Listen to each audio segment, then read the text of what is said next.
मोदी जी का भी आपने देखा होगा कि एक स्टेटमेंट आया हुआ है कि उन्होंने कहा है कि विपक्ष की जो बिखराव है वही उनका असली जीत का कारण है। सर क्या मानते हैं आप? देखिए, जीत के कारण तो बहुत सारे मोदी जी का खुद स्टेटमेंट है कि विपक्ष के बिखराव के कारण वो जीते हैं। ये बात तो हम भी स्वीकार कर रहे हैं कि बिखराव है और बिखराव नहीं होना चाहिए था। और बहुत लंबे समय से हमारी यही मांग थी कि जितने बहुजन के नेता हैं तमाम सारे वो एकजुट, जब तक एकजुट अगर आप नहीं होंगे, सुनिए, अगर एकजुट नहीं होंगे तो ये दिन आने थे और आगे भी जो व्यक्तिगत महत्वाकांक्षाएं नेताओं की है और जो इनमें हौड़ लगी हुई है, मैं इससे बड़ा, उन सबकी हैकड़ी निकली है।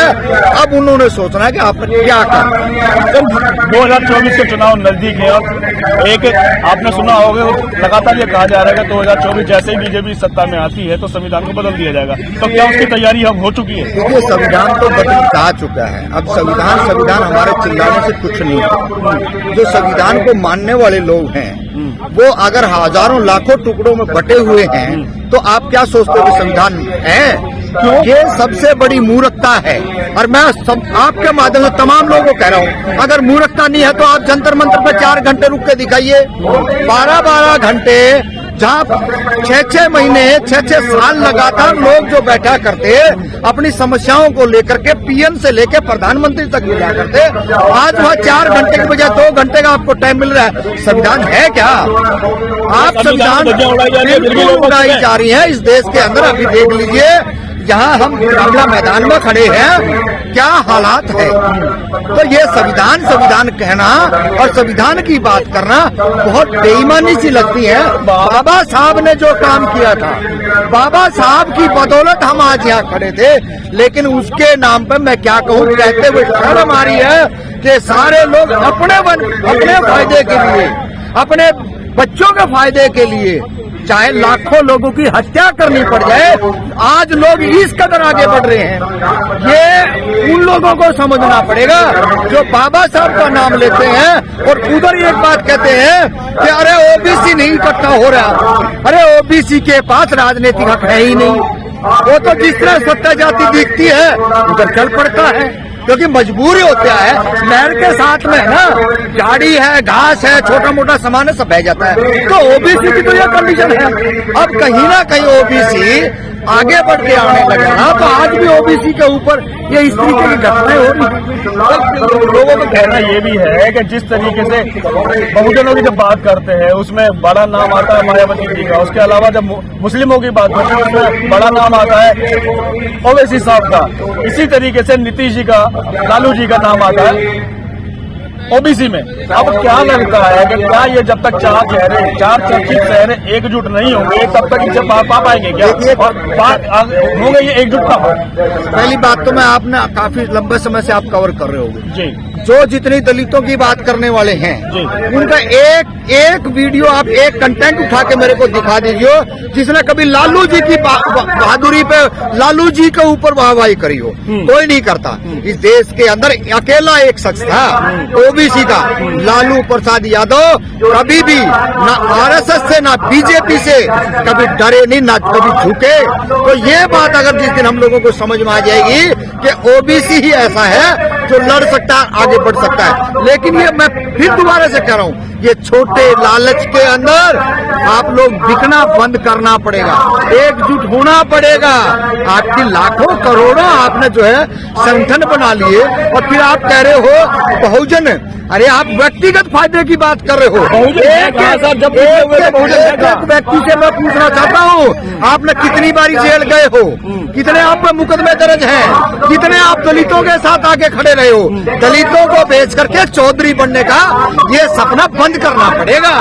बंद कैसे होगा जब तक आप जाति में जाति बटी रहेगी और उसी आधार पर जो है लोग बने हुए हैं। और वो ये सिर्फ ये बात बहुजन की करते हैं, मगर हर कोई अपने आप को नेता साबित करने की कोशिश कर रहा है। तो किस तरीके से एकजुट होंगे?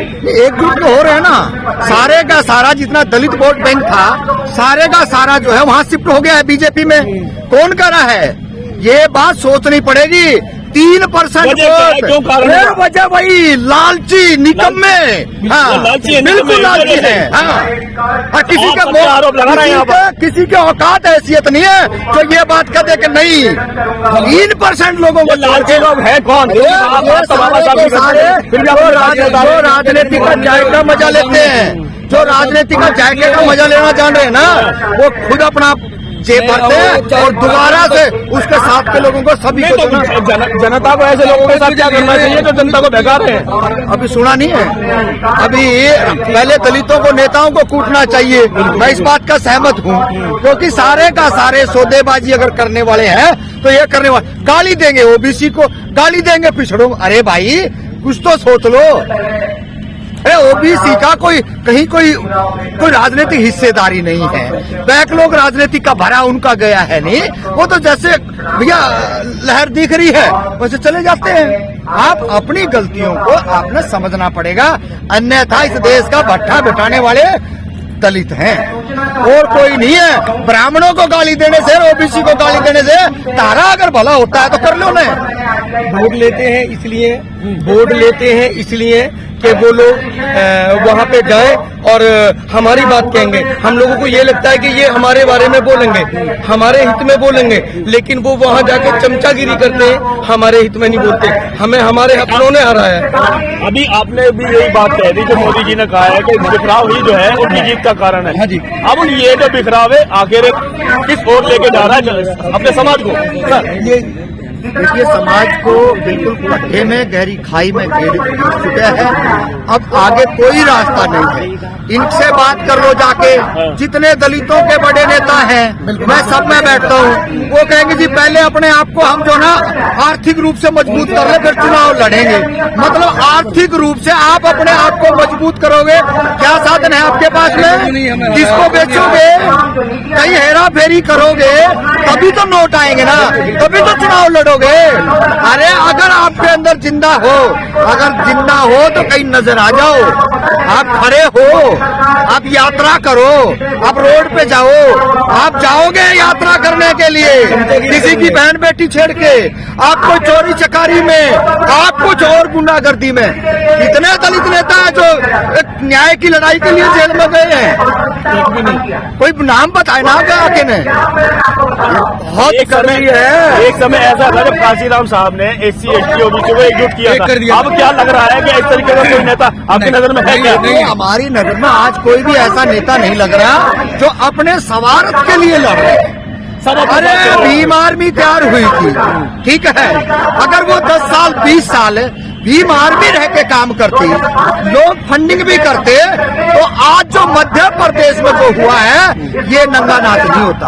तो मध्य प्रदेश में तो उनके खुद के लोग बीजेपी को सपोर्ट करते हुए पाएंगे। करो ना, तो यही तो नहीं होता। पूरी कार्यकारिणी भंग करनी पड़ी, तो वो तो एक है। हमने भी चाहा था जब चंद्रशेखर रावण जेल में था तो हम भी सोच रहे थे कि भैया एक अच्छा संगठन आया है और अब इसमें जाकर मिलना चाहिए, काम करना चाहिए, लेकिन हुआ क्या? हुआ उल्टा। डिक्टेटरशिप करनी सेना से भी तकड़े गुंडे। अरे आप चंद्रशेखर के किसी कार्यकर्ता से बात करोगे ना, तो भाई साहब मैं कहूँ करनी सेना और बजरंग सेना से बहुत ताकत से ऐसे कहेंगे वो हो जैसे कभी फाड़ते हुआ। अरे क्या कर रहे हो आप? क्या कर रहे हो आप? आप जोड़ने की मुहिम में जुड़े हो और तोड़ने की। संविधान बचेगा कि नहीं बचेगा? 2024 के बाद संविधान नहीं बच रहा है। गलत फहमी का शिकार ना हो इस देश के लोग। संविधान खत्म हो चुका है। किस किस एंगल से हम बताएं? जंतर मंतर का सपना अधूरा रह जाएगा। जंतर मंतर का उदाहरण हमने दे दिया। एक 4 सिपाही आ जाओ, जितने लोग हैं ना यहाँ पे सबको बाहर कर देंगे। किसी को भी सपना अधूरा रह जाएगा। बाबा साहब का सपने के लिए लोगों को मजबूत होना पड़ेगा।